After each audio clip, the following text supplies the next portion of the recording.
All right, good evening, everybody. How you doing? Saturday night. Another Saturday night. Here we are, spending our time together, weathering cars. And hopefully you guys had a great week. I had a super week, very busy week. As you know, being a grandfather, sometimes it takes a lot of work, but it's fun. And we were taking care of our granddaughter this week, while my daughter and son-in-law had to go away for a couple of days. So that was fun. Spent a lot of time with her. So a little tired, just a little tired chasing little ones around, but it's a lot of fun. So, it's great. And I'm happy to be there. I'm glad you guys are joining me tonight. Let me know that the sound is okay. I got 2 different microphones working, so no matter which way I turn, I can hopefully catch you guys. You can hear what I'm talking about with no fade. Let's see who's in the chat tonight. Again, I'm really happy you guys are here. I'm happy to be here. Let's see, we got, of course, Ian was the first one in, so Ian gets the prize tonight. Haven't figured out what the prize is yet, Ian, but we'll figure it out, all right? Let's see who else. Steve is here. Chris, hi Chris, how you doing? JP, how's it going, JP? Bill Hawk, how's it going, Bill Hawk? John Gavin, how's it going, John Gavin? And it's Ray. Hello, Ray. Good to see you. Sound is good. Thank you, Steve. Steve, I went through the checklist. I got my gloves. I made sure the chat is on chat, not top chat. What else did I got? What else did I forget? Did I get anything else? Missing anything else on the check here? I got the sound check going. It's going good. Did I say hi to Bill Hawk? Bill Hawk, how you doing? And I think I caught everybody. JP, I did glue the smoke jack back on the caboose. It was gave me a little bit of a problem. The plastic cement didn't want to hold, so I had to give it like a little bit of my all-purpose go-to these days has been the canopy glue. It sets up tacky real quick, and I was able to glue it back on like that. So that caboose is back together 100%. Where'd you go for an operating session, Ray? Sounds like fun. Hey, Brad, how's it going, buddy? Good to see you. In landscape, yes, that's it's the first thing I try to remember, Steve. So make sure it's in landscape. Make sure the camera's working. Make sure the mics are working. So there you go. I did it. That's right. Awesome. So I hope you guys had a great week. Like I said, I was busy this week, but it's been a lot of fun. Can't complain. All right, first off, let's give our shout outs tonight. As always, shout out to Ray and Around the Layout podcast for giving us the help that he gives us, and so for supporting the channel. Really appreciate, Ray, that you changed the time for the giveaway today. Unfortunately, I was busy with my granddaughter 8 o'clock this morning, so I didn't get a chance to see it live, but I did watch the giveaway later on when things calmed down. I really appreciate it. And always to Steve, appreciate the shout outs that you gave me, Steve. The QR code and everything else to send everybody to the channel. Guys, don't forget, make sure you check out Steve BN Ironwood Railroad on YouTube. This week he started at 7:30. Steve, is that going to be your time? Is it going to be your time from now on, 7:30 till 9? I think a lot of people were expecting to come on at 8, but I think the hour and a half is better. You get a little extra time in there. So, Heath, how you doing, Heath? Long time no see. Glad you're here, buddy. Appreciate it. Let's see. Got your gallbladder out. Best thing ever. Highly recommend it. If you say so. If you really had your gallbladder out, I really wish you a speedy recovery. I know any kind of surgery is not fun. So best of luck to you in your recovery. And I hope everything went well for you, and everything's going to be good now from now on. Let's see, who else? Anybody else on here that we missed? No, I think we are set. All right, we have 18 people watching. When the chat's going pretty good. Oh, you had your gallbladder out in 2007, so you've healed by now. So yeah, Better late than never letting us know, Heath, but hey, if you haven't healed yet, I hope you heal soon. So anyway. All right, so let's see what's been going on this week. And don't forget, guys, you got one more night of 4 nights of Christmas in July on Around the Layout podcast. Check out Ray tomorrow night at 8 p.m. sharp. Be in the chat. Make sure you're there. If you haven't signed up already, please make sure you're a Patreon member. It's only $3 a month. The best $3 you'll ever spend in your life. All right. And it's the good one tomorrow night. It's the granddaddy of them all. It's giving away the Athearn GP40, I think it is, right? GP40, McLeod River. Is it McLeod River Railroad? Anyway, I'm hoping I get that one because I need a GP40. Although it probably would be repainted, you know what, but we'll see what happens. Anyway, so check that out tomorrow night. And don't forget to check out all the podcasts. Probably you have a rewind coming up probably this week early, and then later on in the week, you'll have a new episode. I just finished listening to What's Happening in Model Railroading with, I forget the guy's name from Broadway Limited, but that was fun. That was a fun listen. So make sure you guys check it out. All right. Hey, let's see what else we got here. Chris is here. Hey, Chris. SD38. All right. Thank you for correcting me there, Chris. Thank you very much. All right. Hey, Ron. Hey, Ron from Mind Mount Models. Well, it's the wrong scale too, buddy. Heath, it's the wrong scale. It's not nscale, so you can't use that. So take your name out of the running, all right? This way is one more chance for me. All right, anybody else? SD38, thank you. Appreciate that for the correction. Yeah. If you seen one EMD, you've seen them all, so.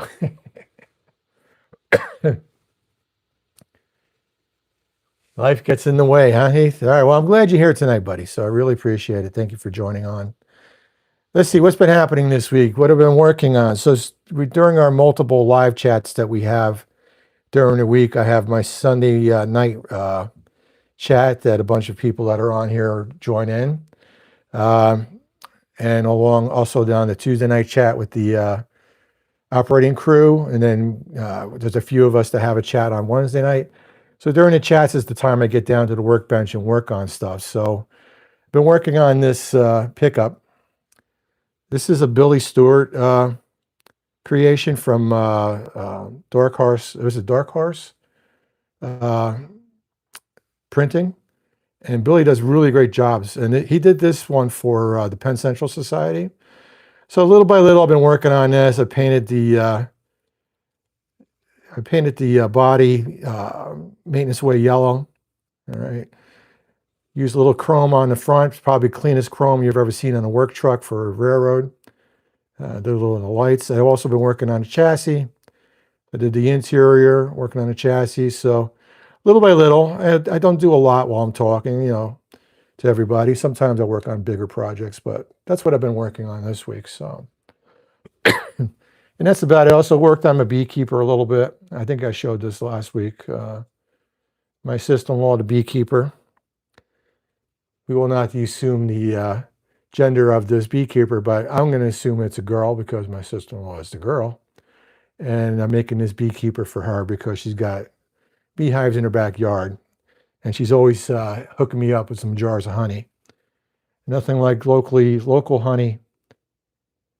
And it's the best stuff out there. So anyway, let's get our gloves on. Let's see, anybody else sign in? Let's see. Is it Montana? Okay. How close is how close is my home to Taco Bell? You talking to me? I got 3 within a couple of miles of me. So yeah, but I'm staying away. I'm staying away from Taco Bell till they clear up their situation there. So yeah, what else here? Montana Northern's here. Hey, Montana, how are you? Yeah, beekeeper's working good. I think, like I said, I shot it with the clear coat. Not the clear coat. I shot it with the dull coat and sealed in the paint. But I think the paint on the boxes have now finally dried after a week. So I think I just got to give.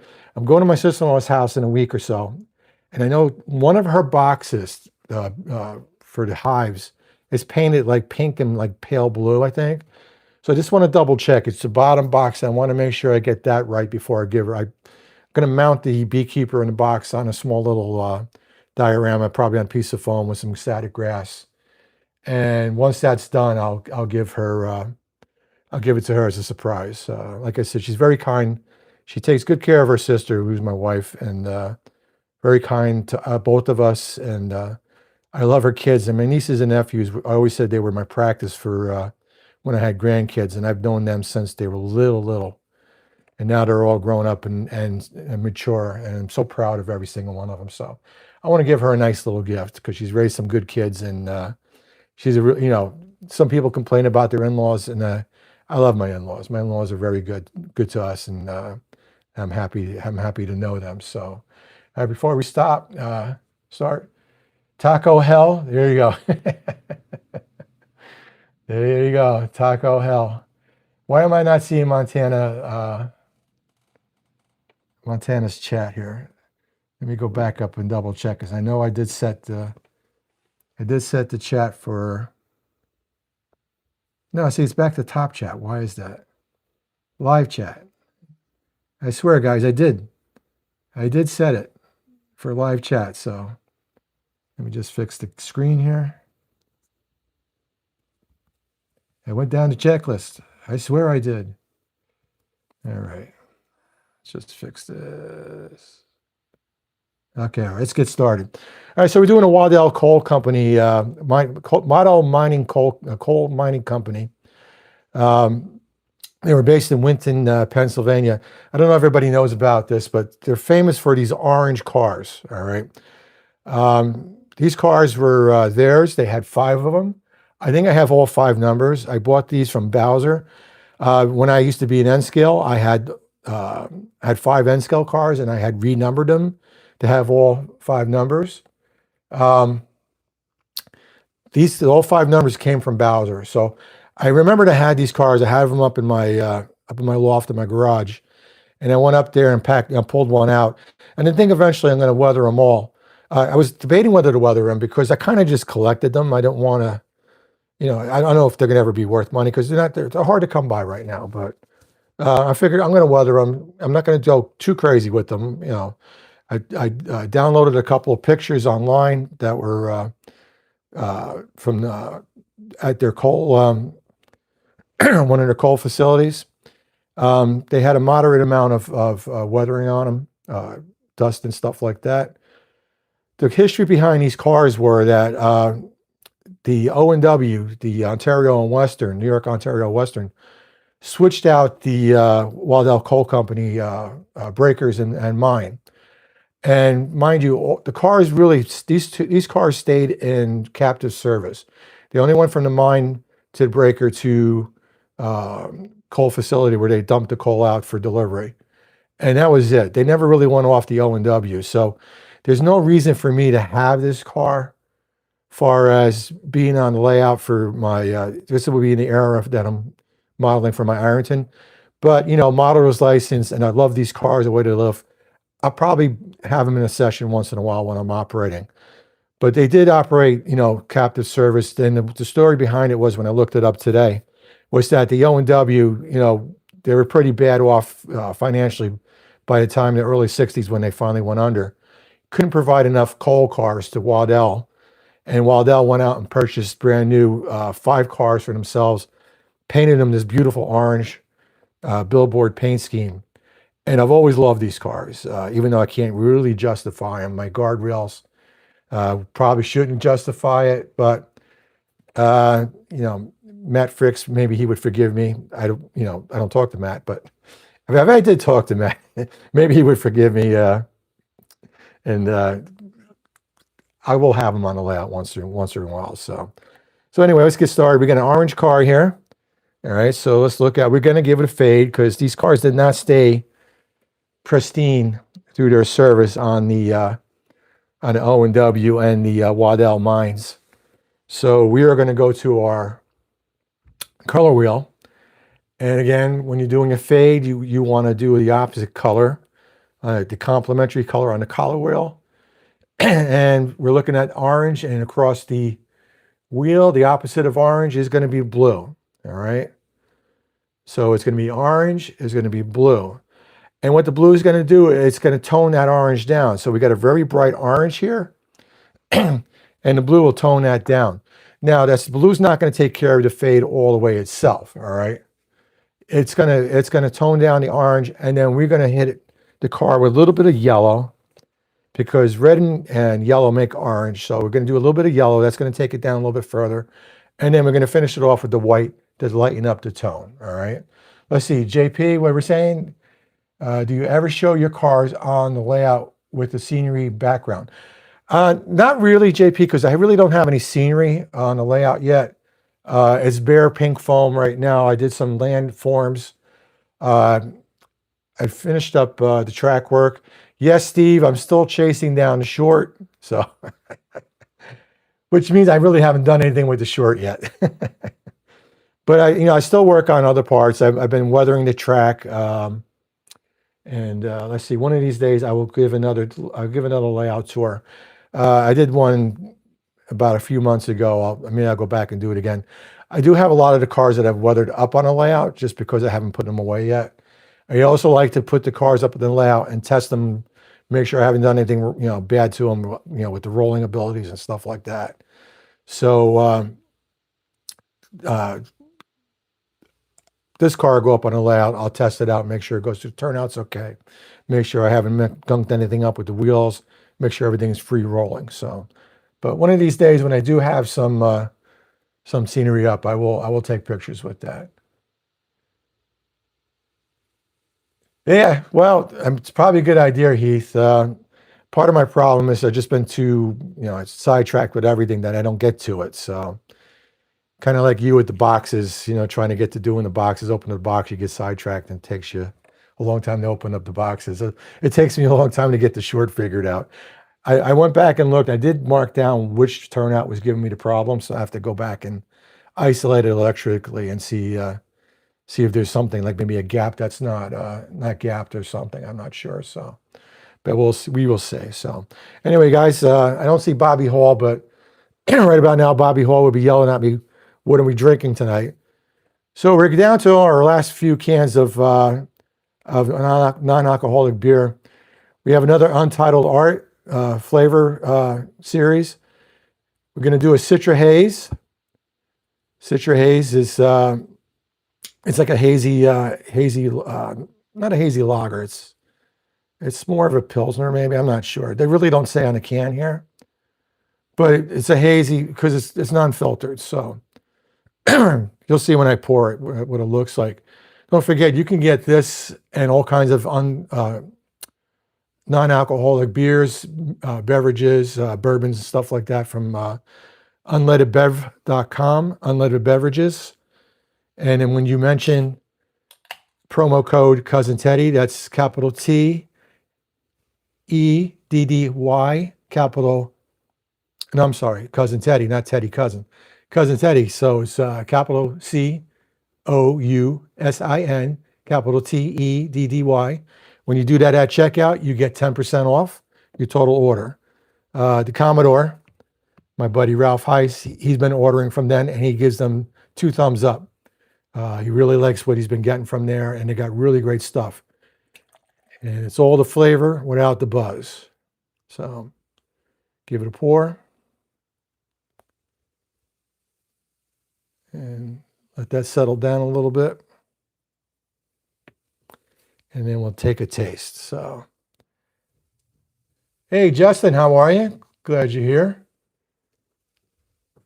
Good to see you on a Saturday night, taking time out from the D&H to check out what we're weathering tonight. Justin, you would know about Waddell Coal Company. I'm sure you would. That's what we're doing tonight. We're doing a Waddell coal mining company car. Anyway, guys, cheers. Happy Saturday. Hope you had a great week. Down the hatch.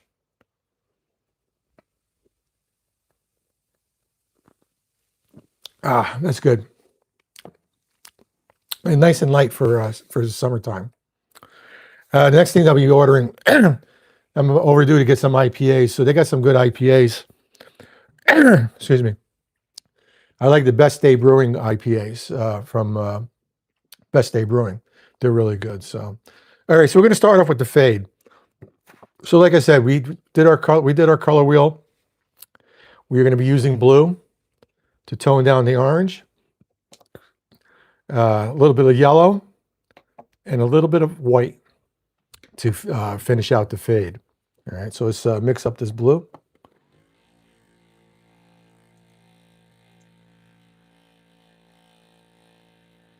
Oh, you saw them when you were a kid? Yeah. Well, like I was telling everybody earlier, those cars were in captive service. They never left the O&W. In fact, they basically went between the mine and I think the mine, the Tipples, and then to Waddell's coal distribution. So 5 cars, that's all they had.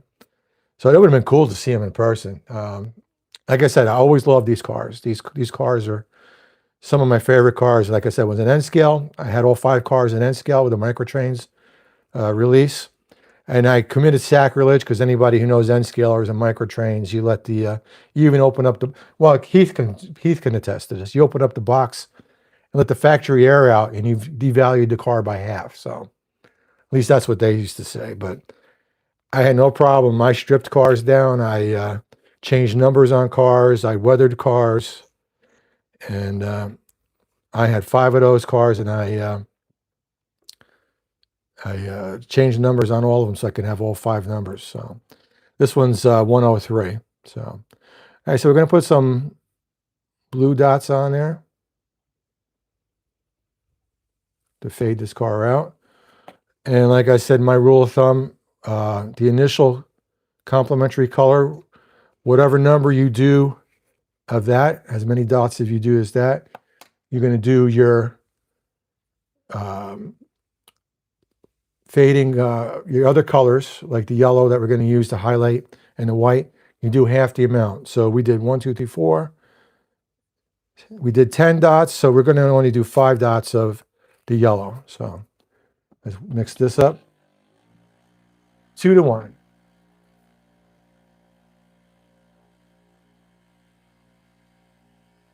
Well, that's what I always said, Heath. You know, I ran my cars. I ran all my cars. I changed all the pizza cutters out to low profile wheels on them all.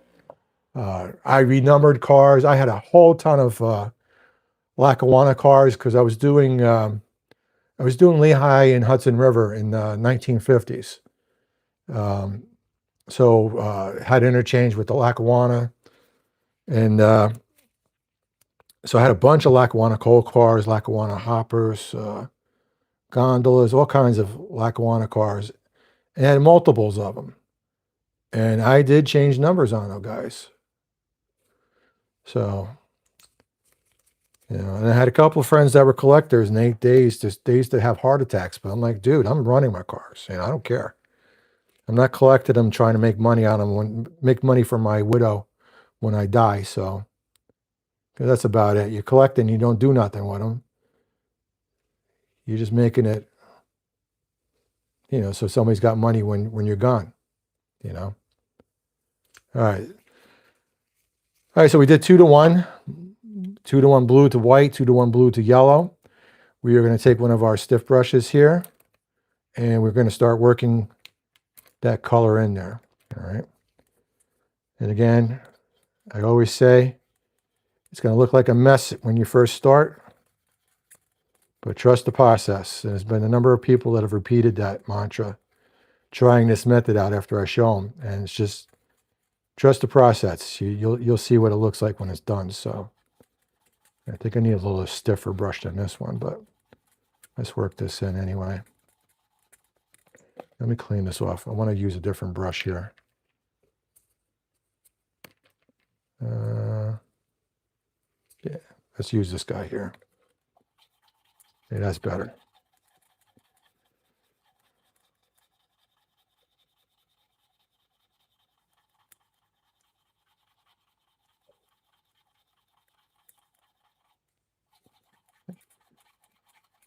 You know what? There's all kinds in our hobby, right, Heath? Whatever makes you happy. I mean, look at Todd Treaster. I mean, he's got every single microtrain card ever was released, including up to date, and he's got them on a wall in his basement. And God bless him. That's what he likes to do. That's nscale. Was a big collector's market, kind of like how the Lionel guys were for a while. So, or still are. Some of them still are, but. So we're working this in, and you can see here's the orange we started off with, and you can see it's fading down really nice now. We will go back and go over it some more. We will wipe this brush off, and we will go back with another brush and blend it some more. But the initial we're going to do with the stiff brush here. And as a reminder, when we're doing this step, we're not worried about going up and down like we do when we're doing the wash. You can go side to side, circular motion, whatever you got to do to get this worked in and blend it in. You shouldn't see no more blue and you shouldn't see no yellow. It should be kind of all blended together, all right? And if you find that it's a little too much, you can go back with some odorless thinner and you can wipe some of it away, and it'll blend in even more better for you. It'll lighten up the fade a little bit for you. It'll if it's too harsh, if you got too much of a harsh look going on there. But this car is fading out nice here. I can see this really nice. And we'll turn the car around and I'll show you what we're talking about.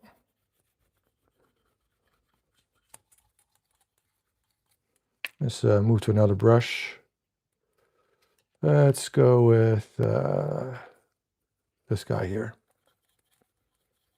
All right, so one brush gets a little gunked up with the paint, and we'll go to another brush that's clean and dry and do the final blending. And if you got to hit it a little bit more, you can hit it with the sponge.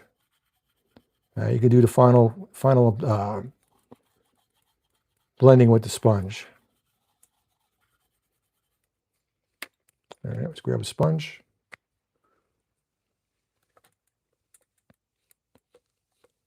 And we just pull it down from the top. We make sure we got our ladders. We got our grab irons. All right, so we have this side of the car. Let's flip the car around. And you guys can see the difference just in that little application of those oils, all right? Again, these are oil brushers, all right? They are oil paints. They're convenient to use because they come in these little plastic tubes, all right? And you can see the brush stays inside there. All right, let's see what we got here.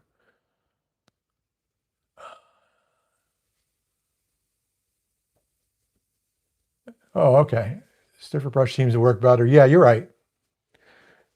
You're right, JP. Ian, does it matter the type of brush you use, or will any brush do? Any brush will do, and I highly recommend using cheap brushes, because just using these brushes, mashing them into the car and stuff, you're going to ruin your good brushes. Don't ruin your good brushes, all right? All right, Heath, he's getting a look from his dog. You wish Ray good luck with his Taco Bell. Yeah, do it, man. And nscale is, you're working with smaller cars. It should go a lot faster for you. So, and I know you probably got a lot of cars to do. So, yeah, no time like the present. You can get a car done from start to finish, usually within an hour, doing the fade and everything else. So, good luck with that. All right, we got Three Spike Railroad. Hey, how you doing? Glad you're here. Ian, you uploading your content? Yeah, I've been watching your channel, buddy. I was watching your hauls from a couple of months ago. I guess you just uploaded those just recently. All right, train show hauls. And let me just take another drink here, guys, because I'm talking a lot and I'm getting a little parched. Cheers. Happy Saturday night. All right.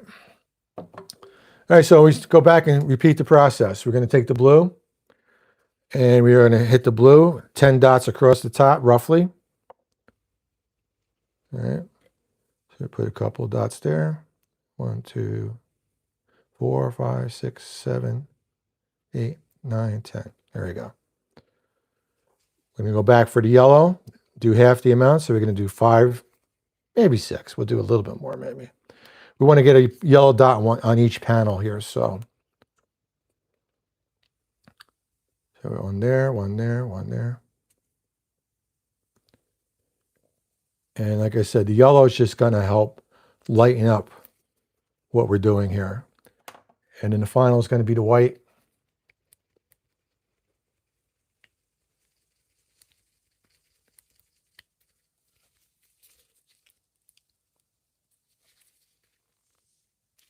Yeah, hey, this is a good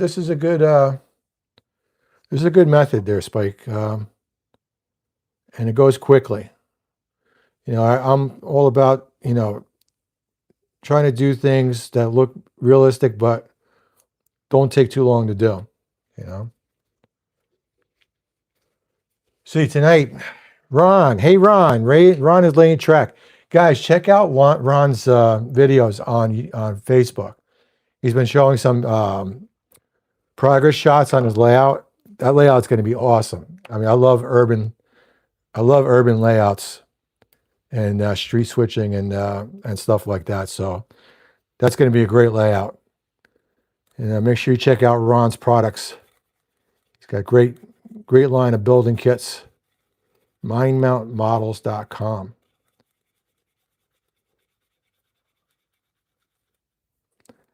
Oh yeah, small vehicles. I just started getting into doing vehicles myself, Spike. I showed earlier, you missed it. I did my, I don't know if you can see it you can see it in the top here. Been working on this Dark Horse crew cab pickup, making it into a Penn Central maintenance away truck. And in fact, I bought it through the Penn Central Society. They bought a bunch of stuff from Billy Stewart, and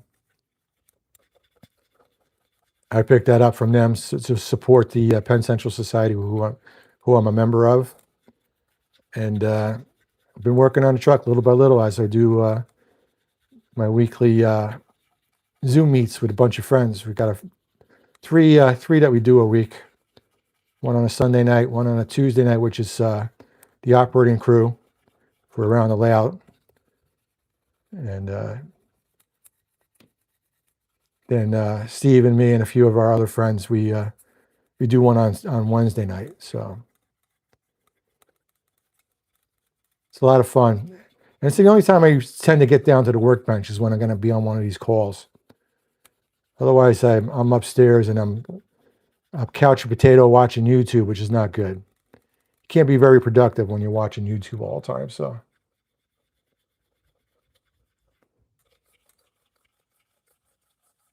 crew carriers. All right, cool. Yeah, we can blame Dave Ramos, Ron, right? Hey, do you have a car float? Is there going to be a car float on that? I'm not too familiar with the Philadelphia area that you're modeling there. Was that a car float operation too? On Delaware Ave, the Delaware Avenue branch there? Yeah, we get the other brush. So again, we started with the one brush, the stiffer brush, and now we're mixing it in with the drier, wider brush here.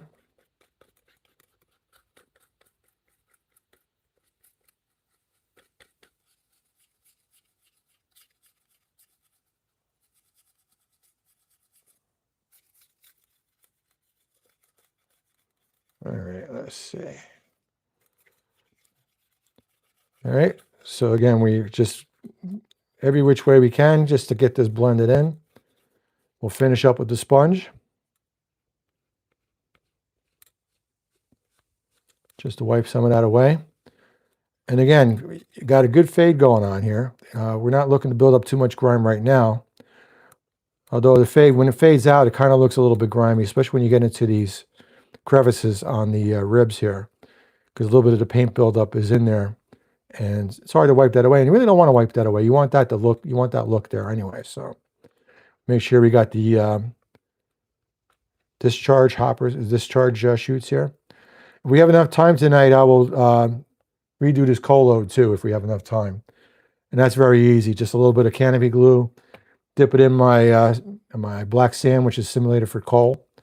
And that's it, and just let it dry overnight. So if we have time, I think we'll have time. We don't have to get off too early, because again, Steve switched his time to 7:30 on Saturday night. So guys, make sure you check out Steve's channel. He's been doing a lot of figure painting, and that's really cool watching that. I get all my inspiration from my figures and my techniques from Steve. So he's my sensei. He's my figure sensei. All right, let's take a look. So look at this side on the back here compared to the sides. All right, nice fade going on. All right. So now we're going to work on the ends now. So we're going to do both ends. We're going to have to try and get into the slope sheet here. It's going to be a little harder to get in there. Again, that's why we try to use smaller brushes. We'll use this brush to get in there. Also, too, I need to take out one of my little sponges. Where is the... There they are. Again, you can buy all this stuff off of Amazon very cheaply. And we'll get one of these out so we can get into the ends there. Close that up.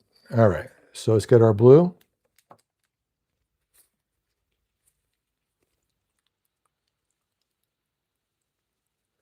Okay, so that's the B&O. I don't know why I thought it was. I don't know why I thought you were doing. I thought that was Reading. Well, you know better than me. I'm not. Again, Philly's not my area of expertise. So, all right, let's give this maybe 4 dots across the top there. We'll do both sides. I will be careful, because I don't want to have to glue parts back on. As JP had to remind me last week to glue the smoke jack back on that Penn Central caboose there. And I almost thought I lost the piece, JP. It was floating around on when I moved stuff around, I couldn't find it. I knocked it off, and I had to feel around for it on the rug. So, okay.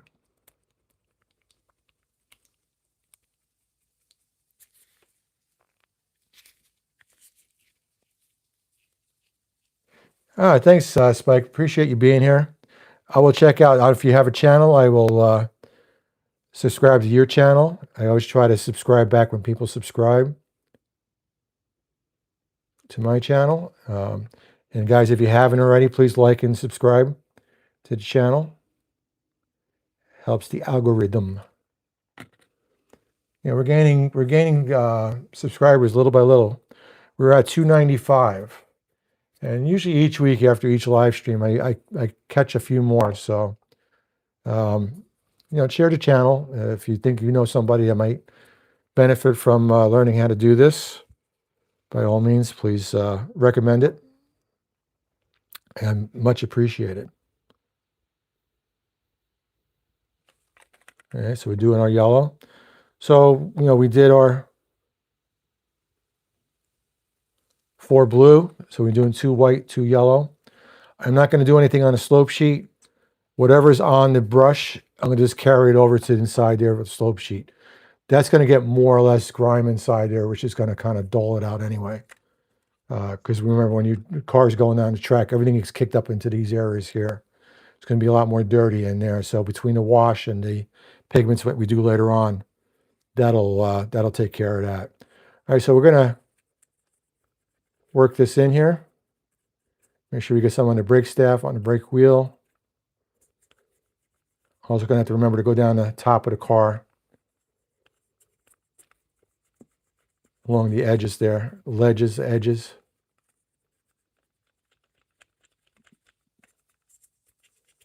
To this running board area. Get inside here.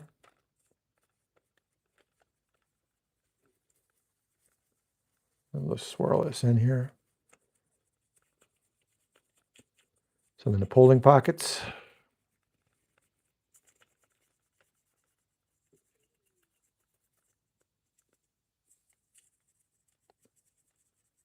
These cross braces.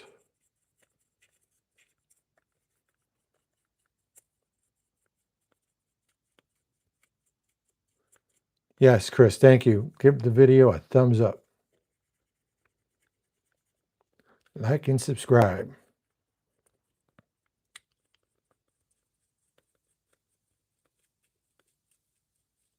Yeah, that was the bane of my existence when I was in nscale too.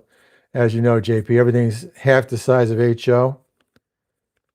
And that's back when my eyesight used to be better, and I used to do a lot of detail parts on my nscale engines and cars and stuff. And when it sprung, it sprung. Most times you wouldn't be able to find it. So,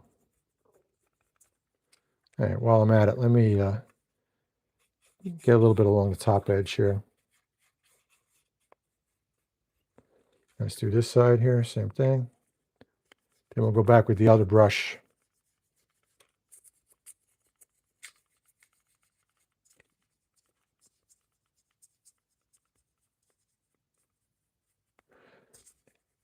You know what the trick is? I want to pronounce your name right. FVR. Is that Scott? FVRC Scott. All right, Scott. Yeah, the trick is to find those parts before you vacuum, because otherwise they will be gone forever. Or don't accidentally throw them in the garbage. I did that with a part I was trying to save for an F7 build that I'm doing. I needed to save the side skirt for the fuel filler. And I saved the fuel filler, but then I needed the side skirt for the battery cover. And I threw the two parts out by accident, and I emptied out the garbage can, and I can only find one. So now I got to figure out how to do that, because they're for Stewart F7s. So Stewart F7s, they don't have the ultra fine detail on the fuel tank, which is the only complaint I can have about them. I added a lot of my own detail parts to them, you know, grab irons and stuff like that, and windshield wipers and stuff. But so I'm thinking I'm going to probably make a mold and cast that piece, so I have it for the other side. But you live and learn. Sometimes you're in a rush to do something and you forget, so that you're trying to save stuff. So, all right, go back over here, clean this up a little bit more, and I will use the small little sponge in this area here, because we got the delicate parts here.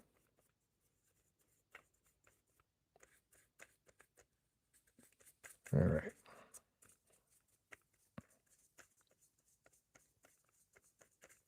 All right, we'll hit the sponge to take some of that away.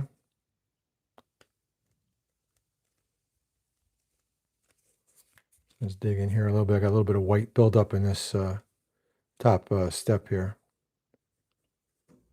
Get some of that out of there. All right. All right, so we were done with the fading part. We would just look around the car, see where we're at.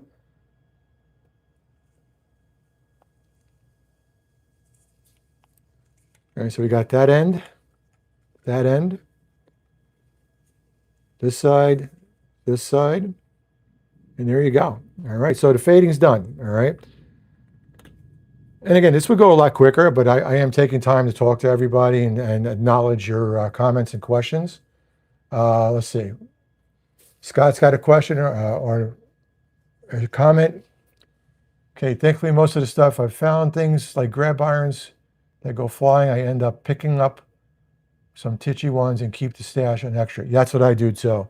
I've had cars where I've literally lost plastic grab irons, and I've replaced them with titchy grab irons, which is, it's easy enough to do. So yeah, I have a big stash of little detail parts. I got brake staffs, brake wheels, different kinds of brake rigging and stuff like that, just in case for stuff like that. So, all right, so we are going to go and do our wash to represent the rain streaks going down the side of the car.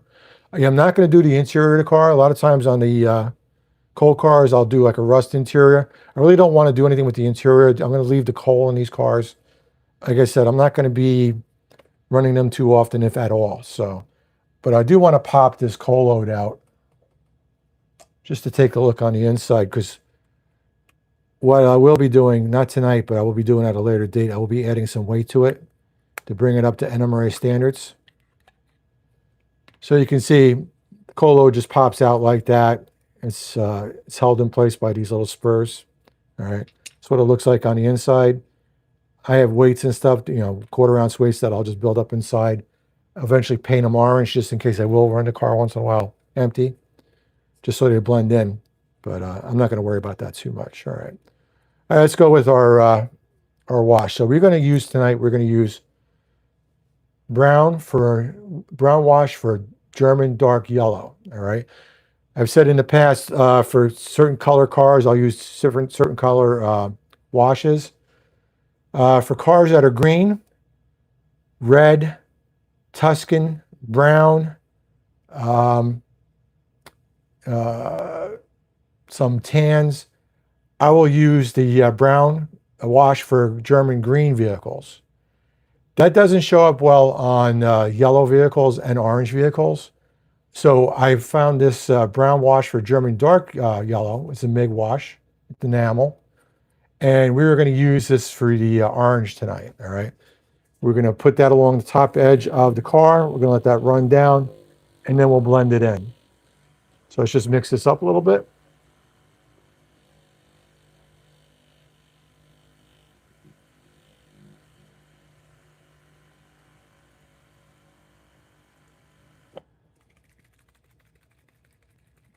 And we will get our, let's see. We'll get this small brush right here. Put this knife away.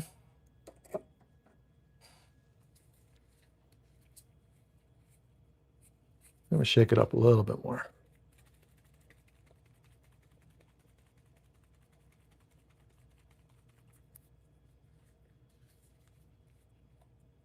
All right, we will drop her some into our container over here, a little tray.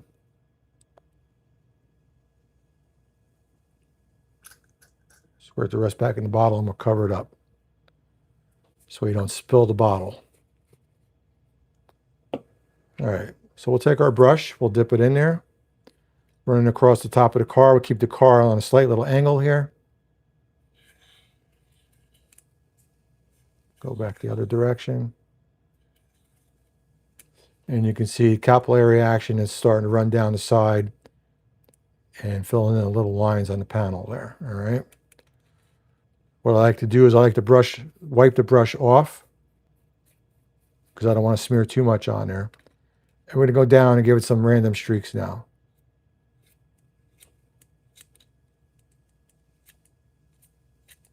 Get it on the ladder, especially where the steps and stuff are. Get a bunch on the discharge chute. And we're going to go back down, back in, and just blend some of that together. Wipe some more off, and then blend it together. So when we did the random streaks, that leaves some spots that are going to be a little bit brighter, some spots that are going to be blended in a little bit more. A little more.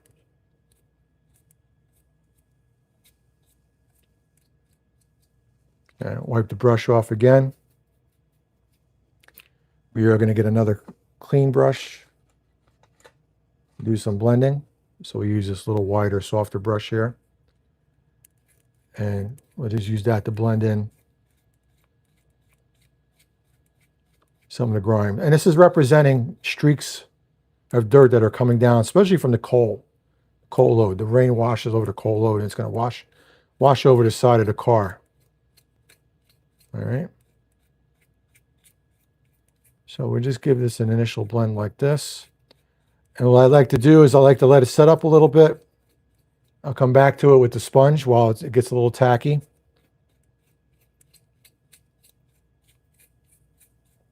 And we're going to turn the car over. We're going to repeat the process over here. So we're going to get our brush. We're going to dip it in the wash. We're going to go across the top of the car like that. Both directions. Let that run down. We'll wipe the brush off. We'll get rid of some of the excess here. Went a little too heavy. Not a problem. Wipe the brush off again. Do some random streaks down the side.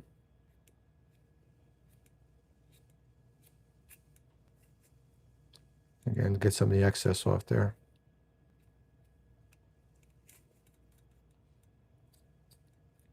And start blending that in. Make sure we get the discharge chutes here. Wipe the brush off. Go back with our drier, fatter brush here. And just start blending that in. So with weathering, you're always applying a lot of stuff and then taking it away little by little. And I think I've heard, I don't know if it was Butch or Dave Pettizzano talk about that. You're putting some on and you're taking about 80 to 90% of it off. All right. And you know, when you're taking it off, it's leaving behind just that grime that you would normally see kind of worked into the side of a car. So that's where you get the effects, the really nice grime and streaking effects. Now right now you could probably see some brush strokes here. And that's okay. All right, because when we go back with the sponge is going to smooth that out.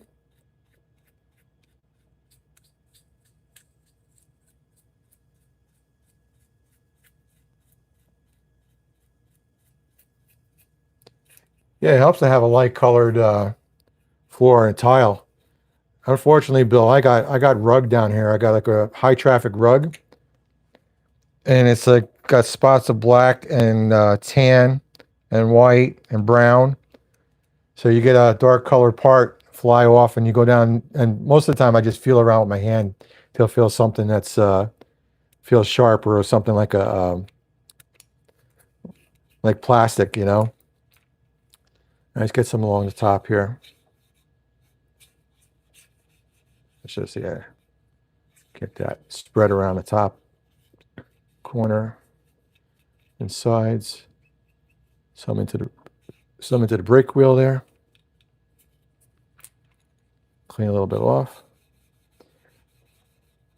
I'm going to move on to the ends. Like I said, we got to be careful with the ends. I'm going to have to get a smaller brush to get in there. And I'm going to have to use the small little sponge to try and reach in there. It's going to be hard. We'll do the best we can without breaking anything. So, all right. So I do have a small brush here. I got a number 0. And I'll use this to get into the crevices here for the inside. And first, let me do this.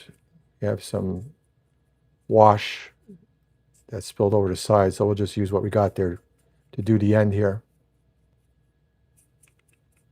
Again, just a reminder, when you're doing the wash that's coming off a roof of a car or the top of a car, you want to brush stroke down from top to bottom. You don't want to go side to side. You don't want to go up and down or down to up, all right? When we go back and do the pigment later, the pigment's going to be the opposite. It's going to be kicking up from the bottom to the top. All right, let's get this smaller brush in here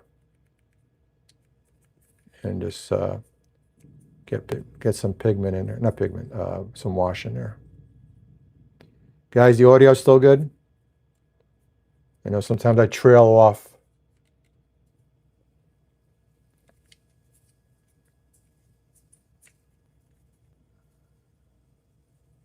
Okay, thank you, Ian.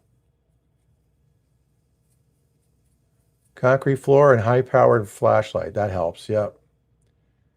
Bob, I didn't see it. I mean, I'm happy you're here, Bob. Thanks for being here. Bob Stetzer, another fellow Penn Central modeler. Got a nice layout, Penn Central layout.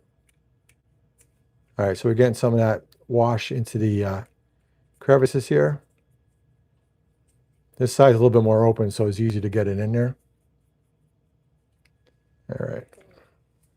Let's go to this side. Let's get a little dab of that wash on there and try to reach in there. We'll do the slope sheet first, and then we'll get some on the top part. Some on the ladder, some on the ends. Definitely get some on the air reservoirs.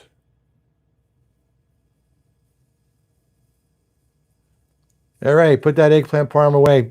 Send some up to me, buddy. I'm hungry. I can go for some eggplant parm. That sounds good. I like eggplant parm, but it's a pain in the butt to make. I'm sure Justin can testify to that. But it's very tasty. Actually, anything parm is tasty, right? So, all right, let's see. Let's wipe this brush off. Wind up not using this little guy. Worked out all right. Let's wipe this brush off. Again, make sure we've got, don't want too much wet stuff on the top here. All right, go in there a little bit more.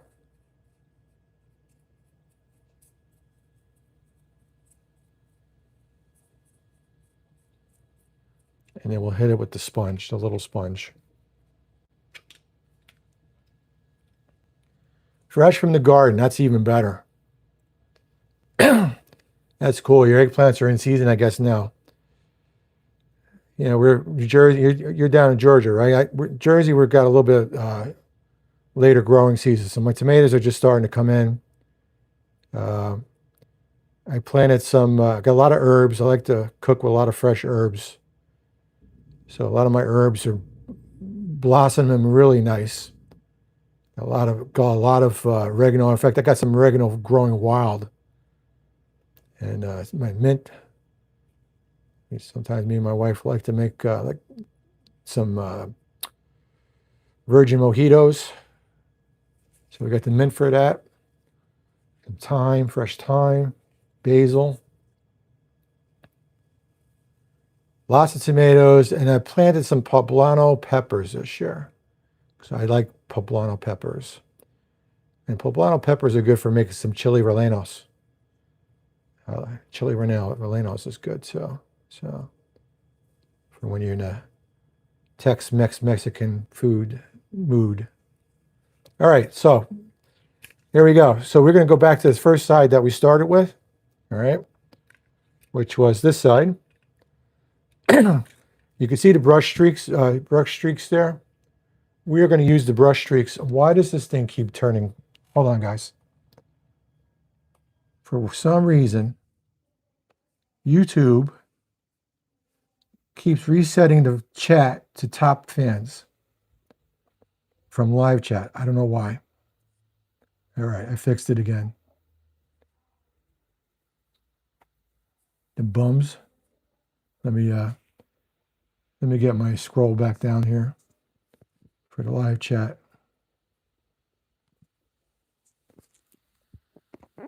Come on. Sorry, guys. Sorry for the delay here.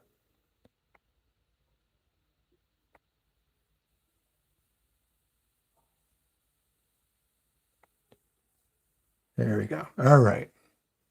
Back to normal. All right. Let me take a quick break here.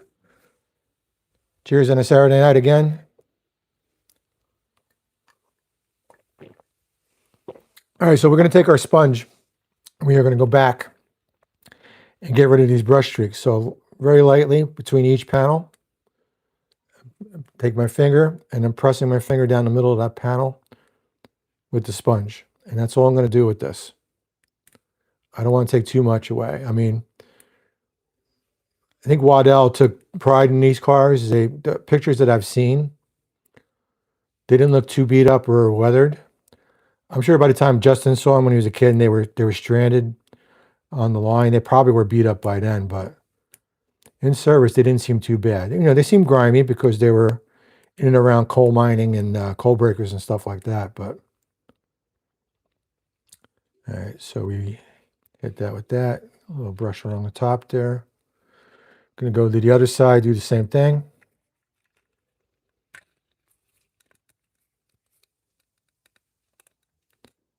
And again, I put my finger on the sponge and just go down the middle of the panel. And that's it. This way I'm not taking too much out of the where the rivets are and the rib of the car.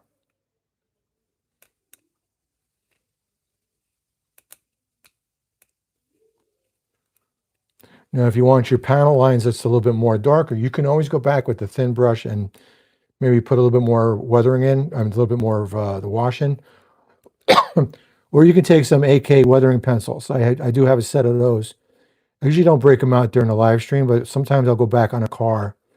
And if I want to add some cement streaks or a little bit more to the panels, a little bit more lines to the panels, I'll go in with one of those AK weathering pencils. They are a watercolor, so you do kind of have to seal those in a little bit.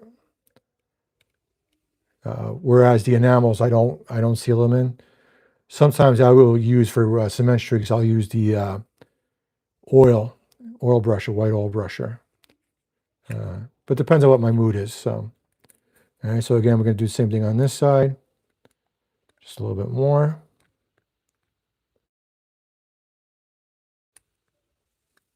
Okay. And then the ends we like to hit with the little brush here, I mean the little sponge. Okay. All right, we are ready for the pigments. So tonight for dirt and dust from the roadbed, we're going to use the Russian Earth. Russian Earth is the darker of the two pigments that we use for these effects. And being that I model the Northeast, this is the kind of dust that you're going to find up in the Northeast here. If you're modeling the West, out West like JP does, as JP does Southern Pacific, then you would have more of a light color, like sand color, and you would use probably like an African dust. What was the other one I've seen? Sahara dust. And you can get those from MIG by Ammo also. So, all right, let's make sure the brush is nice and dry. We're going to use this brush right here. Again, as a reminder, your dust is going to get kicked up from the bottom. So whereas the wash to make rain streaks, we're going from top to bottom using our brush strokes. When we do our pigment along the bottom, first we're going to draw some pigment across the bottom. Then we're going to go from bottom up. And that's the dust that's getting kicked off the roadbed from the cars in front and just from the car traveling with maybe windy conditions or just the breeze coming from the side of the car, right? You know, coal cars tended to be pretty dirty or pretty dusty, just considering the commodity they were carrying. So we do some along the bottom. We do this while the enamel's still tacky. If the enamel dried all the way, you wouldn't the pigment would not adhere to the car. All right, so you have to have the enamel slightly tacky, but you don't want it wet because the wet enamel will turn to paint. All right, and we don't want this turning to paint. All right, just knock a little bit off here. Just knocking a little bit off, and then we're just going to kick it up. So you see what we did? We kind of did like a smiley face on the car. I do this on every single car. When the car gets down the track, it kind of has like a little of a vortex of the breeze and the wind, right? And that's going to kick it up and bring it more on the end of the car, all right? All right, so we will kick some of this more up like that. Get some down on these discharge sheets. Now, if you think you have too much, you can go back and wipe some of it away. Like I said, I don't want these cars overly dirty. I want a little less weathering on these than some of the other cars I've done. But we can see what it looks like now. All right, you guys can see that. It shows up okay in the camera. All right. We're going to flip the car over. We're going to do the same thing. So we are going to take the brush that we have for our pigment.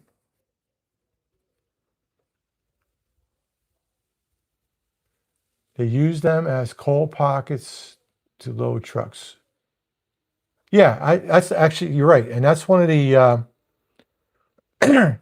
that's one of the pictures that I saved, Justin. I was only able to find a few pictures, but I got a picture of 3 cars up on the coal pocket. And I figured that's what they were doing. They're probably just for distribution for the trucks, you know. Let's see, JP it has done that to me after not participating for a while. All right. Yeah. Let's see. Okay, we're going to do a little bit more. So get some up here, kick some up, get some on the discharge sheets there. Just our hopper. Oops, that went a little too heavy there. That's all right. You can also blow off the excess. Wipe off some of that with the brush. Kick some off down first. And then we are going to bring some up.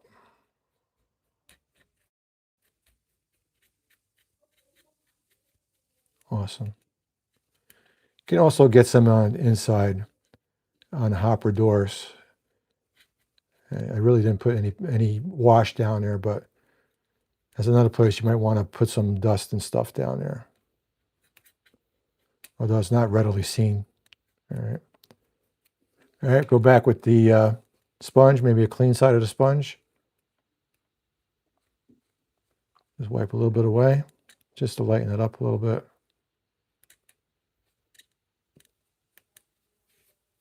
Wipe the top just a little bit. Okay. Here we go. Okay, we're going to work on the ends now. The ends are going to be a little more dirtier because there's going to be a lot of stuff kicked up from the car in front. So we'll get some of our pigment. We'll do the inside first. Spread that around. Get some on the running boards there. Some on the ladder. Let's blow out the excess. So you can see we kind of made it kind of dirty in there. And again, that's going to be a lot more dirty on the inside there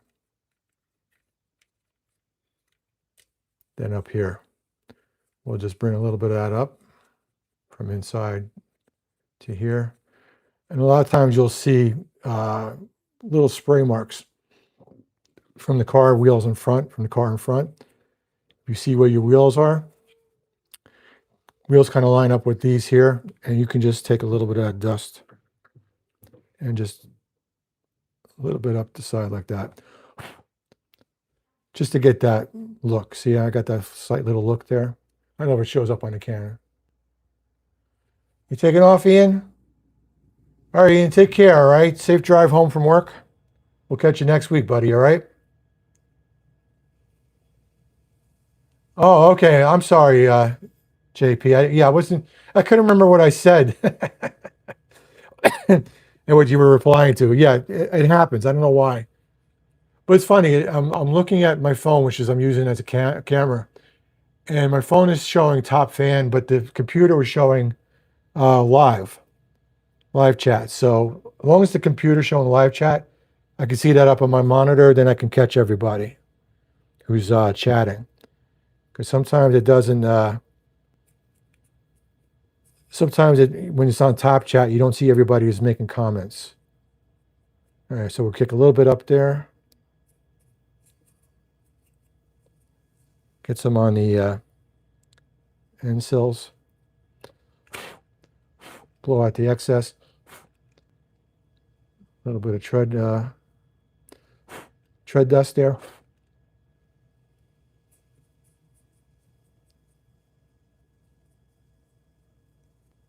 There you go. Let's get our little sponge. Just clean up a little bit there, but not too much.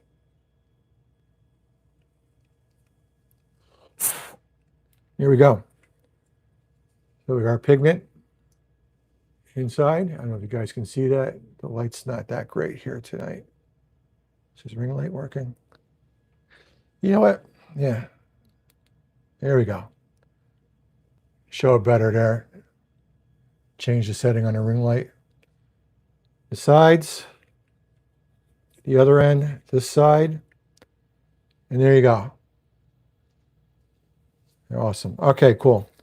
We are going to move on. We're going to put our pigment away. We are going to break out our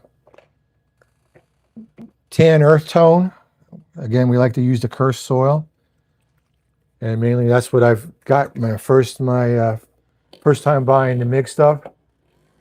So that's why I kind of stick with it. But you can use, like I said, you can use any brown. Try to tend towards a lighter brown. Tan color, earth tones. You could even go with maybe like a rust color if you want. If you want the side frame to look a little more rusty. But I like to use this cursed soil by MIG. Give it a little bit more of a shake. We'll decant some of this out into the tray.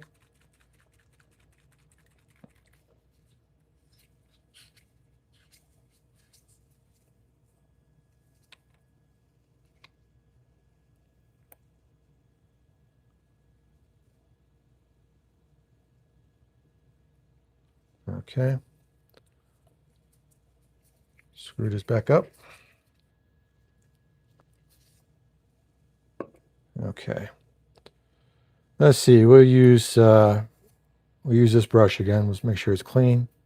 It's got a little bit of pigment on it, but that's not a problem. All right.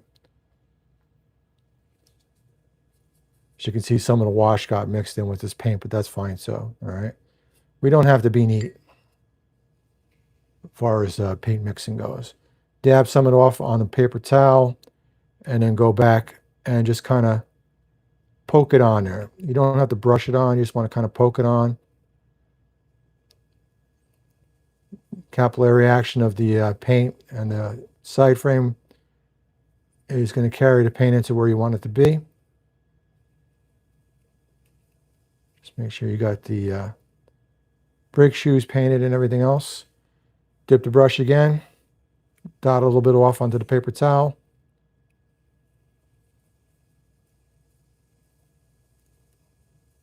You don't want to build it up too much in there, guys. Try to make it light. I've gone a little crazy sometimes and put too much, and then the pigment gets kind of caked in there, and you don't want that.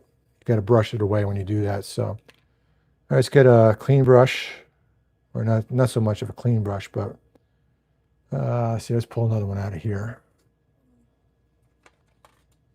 There we go.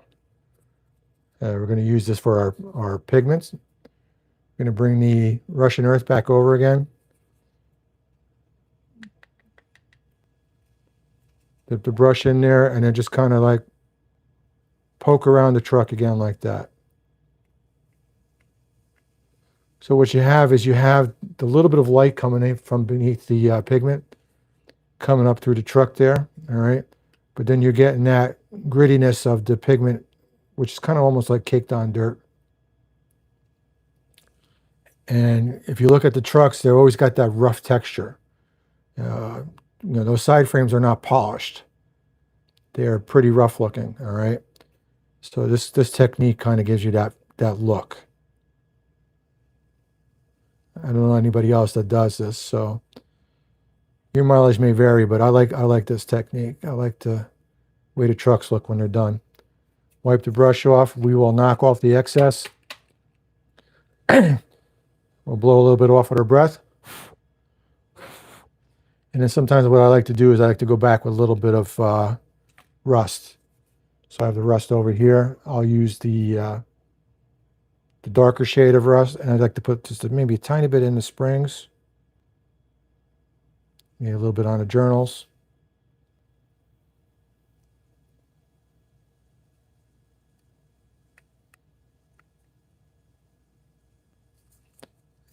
Again, wipe the brush off, knock off the excess. There you go. We're going to move around to the other side. Do the same thing on this side with the wheels.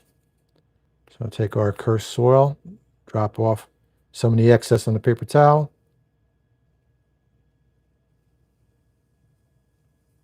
Let that drip in there.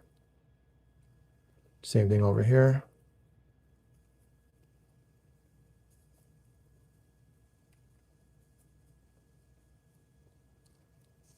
Wipe off the excess. Go back with the other brush. Load it up with the Russian earth. And just lightly dab that on top. Get some more pigment. Till you've covered all that tan paint. Or whatever color you're using.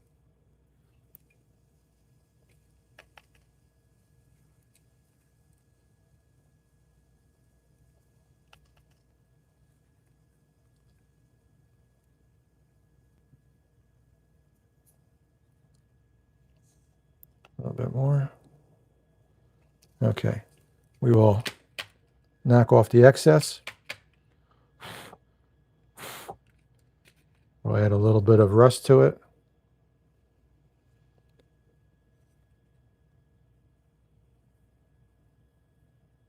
On the journals.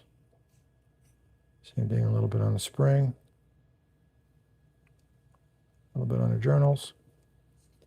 Knock off the excess. Looks like we need a little bit more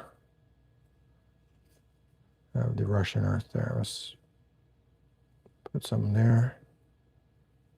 Some there. There we go. Okay. We're ready to paint the wheels. Last little thing. And then where are we at time-wise? We are at 77 minutes. So we're doing good time-wise tonight. We probably get around to doing our coal load real quick. All right, so we're going to get our micro brush, clean micro brush. We are going to get our MIG acrylic, Old Rust. Like I said, I think they discontinued this particular version of Old Rust, but they do have their, I've seen that spray gunner. They do have their Atom series. This is a chipping rust. You can also use the chipping rust. The chipping rust is slightly darker than the Old Rust, but I like to use the Old Rust. So when you're ordering from spray gunner or anyplace else, you want to look for that Old Rust, acrylic. We use acrylic because we want the wheel to dry faster than using the enamels. So we should shake this up first.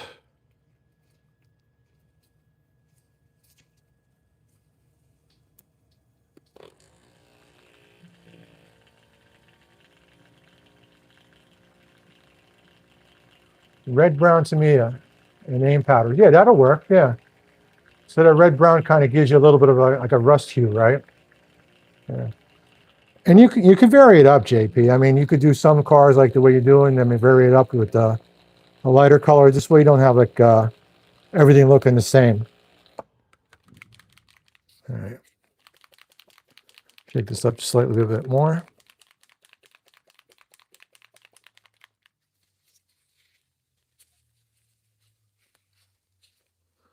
Drop some in over in the tray here. Don't need much, only need 1 or 2 drops, that's it. Get our micro brush, dip it in, and I'll probably be doing the wheels again some other time. I didn't change the wheel sets out on this. I normally like to put in the scale wheel sets, the Co 88s, but I didn't have time to pull any out of the parts bin tonight, so we are going with painting this so you see how to do it, and I know most of you already know how to do it. So give it a touch with the micro brush and then just spin the wheel a few times around. Make sure you get the face of the wheel and then close to the journals too. All right. And it looks a little light here, but it always dries up darker, so that's why I really like these acrylics. Same thing on this side.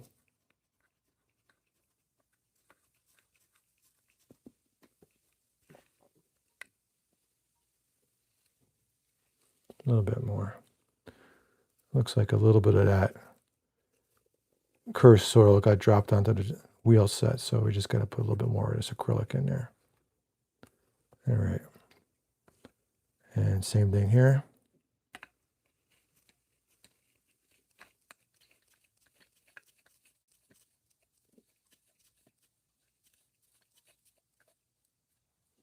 Awesome. Yeah, I didn't see that drop in there.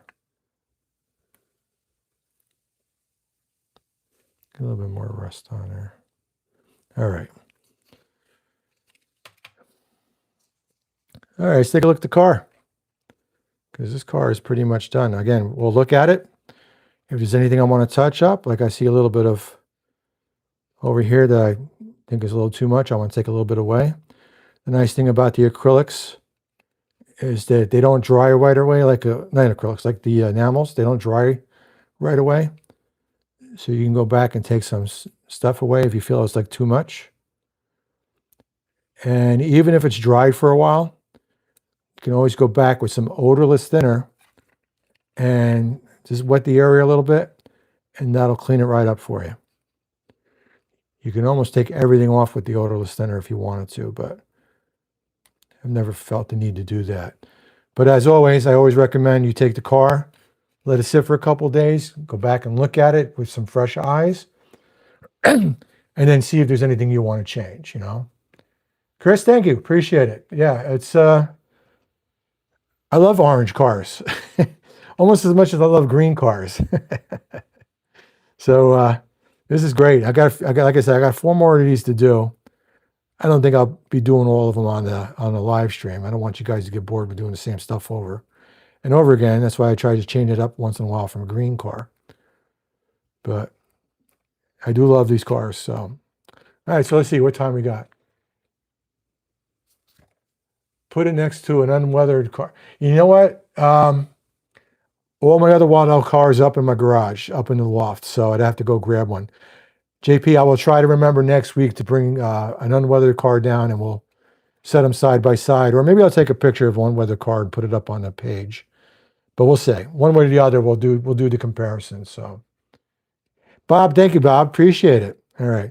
So we do have a little bit of time left. Let me do the coal load real quick. And I'll show you what I do with the coal load. Let's see, what time is it? 83 minutes. Oh, yeah, we got some time. Let's take a drink real quick. Happy Saturday. Cheers, guys. I'm going to get my can of black sand that I use for coal loads. So give me a second.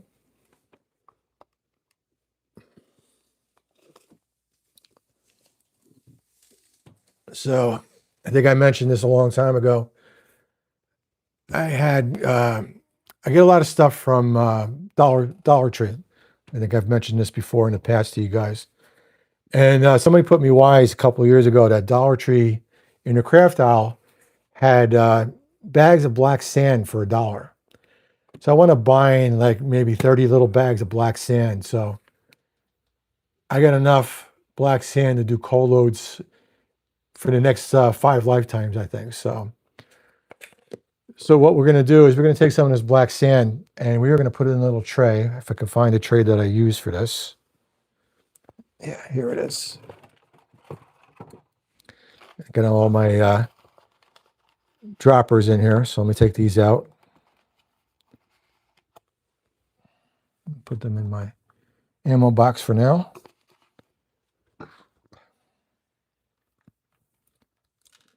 And we will put some sand along the bottom of this tray here. I've done a couple different ways to put coal loads to make the coal load look more realistic. I mean, this is shiny black plastic, as you can see. I started out like painting the coal load and then putting sand on top of it and then putting a little bit of black sanded grout. And then I would hit it with wet water. And I've streamlined the process a bunch now where I'm just really using some canopy glue. to glue the sand on top. And that's about it, just the sand. Sometimes if you want a little finer texture, you can go back over with some sanded grout. We put a little bit on the bottom there. We are going to paint some of this canopy glue on top.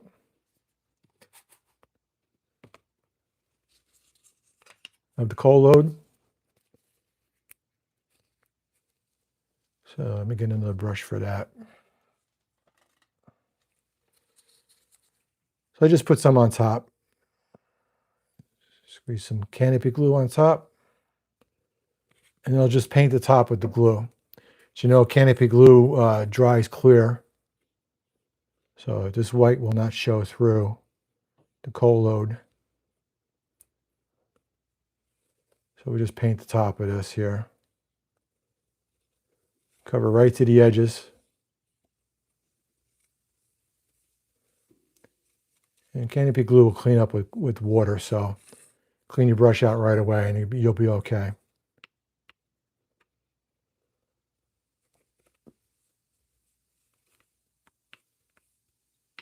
All right, we'll take off some of the excess.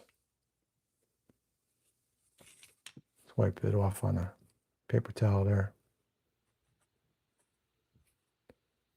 And all we're going to do is we're going to dip it in here.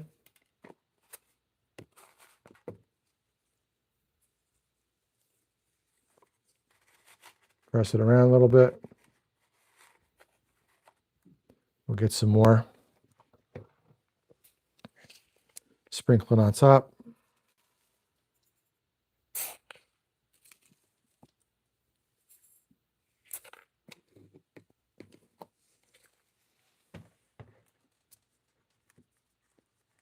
Press it in a little bit.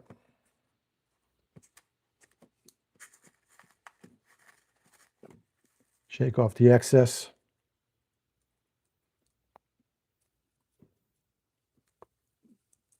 And there you go. So we took that shiny plastic black there and we just turned it into coal. More realistic looking coal. The black sand is pretty good representation for coal. I know some people will use real coal ground up. It's like you're burning the color. Yeah. We're making coal loads Parmesan. I like that. Thank you, Justin. Appreciate that. You made me laugh, buddy. All right. Awesome. Yeah. Yeah, matte medium. You can use matte medium too. Yeah, matte medium is almost like the canopy glue. I just got a bunch of canopy. I got 2 bottles of canopy glue, and it's been my all-purpose glue all lately. So, and that's what I use. And let that dry overnight. And after it's dry, you just shake it off a little bit. Again, like I said, if you want to make it a little finer looking, you would break out some black sanded grout. Put a little black sanded grout on it, wet it with some wet water. That activates the sanded grout's got a little bit of adhesive in it. That activates that, and the wet water also helps keep it adhere to it. So I do have some larger chunks of black sand someplace to represent larger coal pieces, but I never like the way it looks when it's on the load, so I don't do it too often. So anyway, let me just pour this back in here without spilling it. And that's it. We have a coal load. We'll let that dry. You know, sometimes a little bit of the coal gets on the edge, and to be able to get the car back and get the coal load back in the car, you might have to get a little bit of file and just take some of that excess off the edge there. So, but that's an easy fix. You know, and I said I do a lot of my cars that I can run them empty or I can run them with loads. And you want the loads to look, realistic. You don't want them to look like plastic toys. So, all right, let me just get this last little pipette out of here. Put it back in there. Close up my can so I don't spill sand all over the place, because that would be a disaster if I did that. So, put the lid back on the can. Store it back in its storage area. And that's it. We have a finished car with coal load and everything, guys. So hope you enjoyed this live session of weathering, Saturday Night Live weathering. And we look at the car one more time. And again, like I said, I'll put this car down and I will look at it in a day or two. Yeah, I can hear. I might, if I feel it's too much, I might go back in there with a little bit of a thinner and on the sponge and take some away if I feel like it. But I think it's pretty good. I like the way it looks. So just kind of clean this up a little bit here. I'm happy with it. I hope you guys are happy with it. And I hope you enjoyed this this session. I really appreciate you guys being here. Don't forget, every Saturday night, check Steve out. BN Ironwood Railroad on YouTube. Look it up. He's been doing his series of figure painting. If you want to know how to do your figures, HO scale figures, or you can apply what he does to O-scale, N-scale, stuff like that. I've been learning a lot from Steve, so I always enjoy his figure painting and weathering. He's done about 5 or 6 versions of me. I've been produced by Yelton scale models. You can get 2 versions of Ted. You can get engineered Ted and you get eye patch Ted. I had an operation on my eye when I got scanned the one time and I had an eye patch on. So you can get pirate Ted or engineered Ted. But you have all kinds of figures and stuff that Dan Notley from Yelton Models been doing. And Steve's been doing a lot of the figure painting. Sometimes he does animals, does a lot of people stuff, and he does do buildings too. So lately he's been all the figures and stuff, but he does do a lot of buildings and stuff too. Very detailed work. Also, don't forget Around the Layout Podcast, roundthelayoutpodcast.com. Tomorrow night's the last night of the giveaways. He's giving away an SD38 McLeod River Railroad. It's the grand prize of the 4 nights of Christmas in July. So tune in tomorrow night, 8 o'clock, live on YouTube. Make sure you check that out. Don't forget, Cousin Teddy is the promo code to get your non-alcoholic beverages from unleadedbev.com, unleaded beverages, unleadedbev.com. And if you're looking for the supplies that you want for your weathering, I highly recommend Spray Gunner. They do not sponsor me. I'm just a satisfied customer. I've been getting all my figure acrylics to paint my figures. I'm trying out some of their railroad color acrylic spray ready acrylics for a car project that I'm doing. So spraygunner.com. Guys, thank you again. Appreciate you being here. Appreciate you guys being members. If you're not a member already, please like and subscribe. Check it out. We're trying to get to 500 members is our next goal. We're at 295, so we are almost there. Thank you guys. I will catch you next week and have a great week. Bye-bye.